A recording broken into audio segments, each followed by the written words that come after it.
about those quarterbacks? I would say it's a singular data point, but at the end of the day, it's the tape, it's the on-field performance that carries the most weight.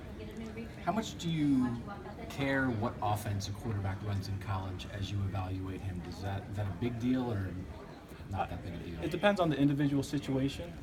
Ultimately, you're looking for characteristics and skill sets that can maybe transcend system. Look, any quarterback that comes into the NFL is going to have to make some type of an adjustment with the offense that they run in college to the offense that they run in the NFL. And we certainly have a process that helps us evaluate that. When you watch the tape and you see a guy take plays off in college, do you think that's a red flag, or our coaches are going to coach him up after it's not going to be an issue with us?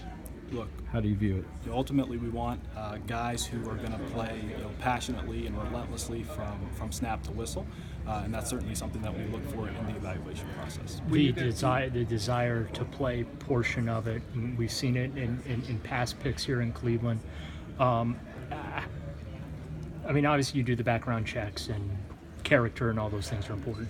How do you gauge whether or not a player has the true passion for the game? A big part of it is certainly getting as familiar as you can with the prospect throughout the fall process, talking to sources, coaches, support staff who have been with the individual over the past 4 or 5 years, and obviously there's a fair amount of legwork that occurs during the spring as you meet the prospect, on their home turf when they come into your building. That helps you make that assessment. What positions are deepest in this draft? I don't think it would quite be appropriate to comment on the individual positions, but I will tell you this: there are good players across all positions in this draft. So that's a good one. Good answer. Were there players that because of the Senior Bowl that got their grades upgraded? What I would tell you, the Senior Bowl was a fantastic opportunity for us to get a little bit of a head start on a number of the guys that we'll also see here in Indianapolis. I would say more than anything, it probably gives us maybe a jump start on the spring scouting process. Some things that we may not get a feel for until mid-March or late March when we go see them on their campuses or have them interact with a particular position coach. So I don't know that you could say it significantly boosted the stock for an individual player, but it certainly helped us fill in some of the gaps a little bit more quickly. Andrew, when you look at the playoff teams, it seems like every year the teams that come down to the Final Four have the big, strong, stand-in-the-pocket quarterback. Mm-hmm. Obviously, Rodgers can move a little, but he's a pocket passer. Even Drew Brees, for his size, is a pocket passer. Mm-hmm. Is that the model you're looking for? Is that how you win in the NFL? Ultimately, we're looking for championship-level quarterback play, regardless of how that looks like. Now, realistically, you need a player who's going to be able to win consistently from the pocket and push the ball through the air. So that's going to be an important criteria for any player, regardless of if they're a big, strong, tall, statuesque pocket passer, or they have a little bit more mobility. With where your roster is from a youth standpoint and where you are in maybe the rebuilding process, how do you debate between, let's say at running back, you guys look like you're pretty set with Crow and Duke, but there could be a guy you love at number 12 versus there's so many needs on the roster. As far as when it comes down to drafting, can you address one of those positions that already is a quote-unquote strength, or do you have to go to more, we have a huge need at safety or something? No, that's a good question. It really depends on each individual circumstance. It depends on supply and demand, if you will, at the other positions that you may consider addressing with that pick. But ultimately, it's a blend of talent, positional value, and as you mentioned, needs. So that's something that we'll talk about as we kind of get to our scenario planning later in the spring, and as the board takes a little bit more of a firmer shape as we continue to get information. How difficult is it to try to determine, if you would put Myles Garrett or Jonathan Allen number one, or one ahead of the other? How difficult is it? Well, I would say that is for prospects across the class, whether it's at pick 1, 12, 33, so on and so forth. That's a fluid and ongoing discussion that's done with a ton of tape evaluation, a ton of discussion with our scouts and coaches, and we tweak it as we go, of course, the spring as we get more information from the combine, pro days, medical, and football intelligence. That question about some players taking the plays off, like Myles Garrett supposedly has that reputation. Is that typical of defensive ends? Because we've heard that on other guys too, and I can't think of names right now. That I think even Clowney, they said that of him. Is that something typical or not? Well, I would say this. I can't comment maybe on the specific things that you've heard regarding certain prospects, but effort is very important for us. Having a what we say is like a hot motor on the field. That's something that we certainly value. One thing that I think that for a lot of the defensive players, particularly for the big guys, that sometimes it's easy to lose sight of is if they're playing in college football against these up-tempo offenses, 70, 80, 90 plays a game, that also does factor into the evaluation. So what some people may view as, let's say, an effort issue, it actually may be a little bit more of a stamina issue, which is a little less severe. What do you feel?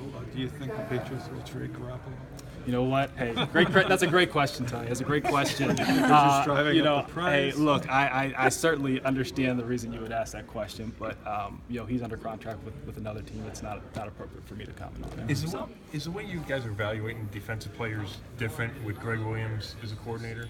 I would tell you this: it's not different from a maybe grassroots scouting fundamentals perspective. Like ultimately, we want to be able to evaluate and get a sense for what the player can do and what the individual player's skill set is. Now, ultimately, as we work through the spring process and tailor our board more towards Greg's defensive philosophy and his particular system, those parameters may change, and we may value a certain combination of skills more highly than another certain combination of skills that maybe would have been a little bit of a better fit in another defensive system. Is it safe to say you expect to play more 4-3? I'm sorry? Is it safe to say you expect to play more 4-3? Hey, this year? we'll do whatever kind of gives us the best chance to do it. I know Greg had mentioned that a little bit earlier. So Can you make a quarterback more accurate once he gets to the NFL, or is that a trait that what he is in college is what he's going to be as a pro? no, I think that's a good question. I think mentioned earlier that player development is super important in the NFL, and there are things across skill sets or across, let's say, quarterback attributes that can be improved and improved to a degree.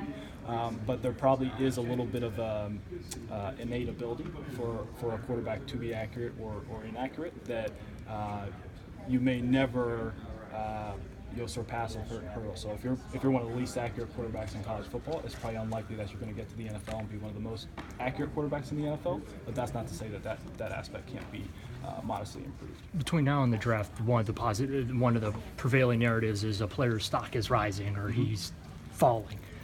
From your perspective, how much does the needle realistically move for players between now and the draft in your evaluation? I would probably say less than perceived from a pure skill set perspective, just because at this point scouts across the league have 2-3 years of college tape on these players. So really, what can fundamentally completely move the pendulum for a player when we haven't played any games? Now, there are aspects that maybe are less on-field related that can have a major impact, whether it's medical information or background information or something along those lines. But in terms of things that would pertain to the actual on-field evaluation, those are usually more modest changes. So at the combine, interviews and medical trump anything that can happen in an on-field drill, in your opinion? The biggest information game for the combine is the medical and the face time that we get with the players, and that's not to say that the other stuff isn't important. It is. It's another piece of the puzzle, but ultimately that's information that that we can. A lot of that information is things we can get through the tape or over the course of the spring process, where the physicals, the psychological testing, and then obviously the face-to-face interviews. This is the perfect setting for that. Andrew, what's one thing that you guys learned last year, in your first year together, in this process that will affect the process the second year? Honestly, I would say I would give you two things, Tony. So I would say you get a bonus. I'd say the number one thing is just the value of working together for an entire year, getting to actually know one another, whether it's our scouts, our coaches, Hugh, Sash, Paul, and kind of having that familiarity as we go through year two of the process. And then kind of the other thing is just the value of having additional time. Now, we've been on this draft class for really, quite honestly, a year and a half, and we're not jumping into the combine, week 3 of the job, which certainly makes a little bit of a difference.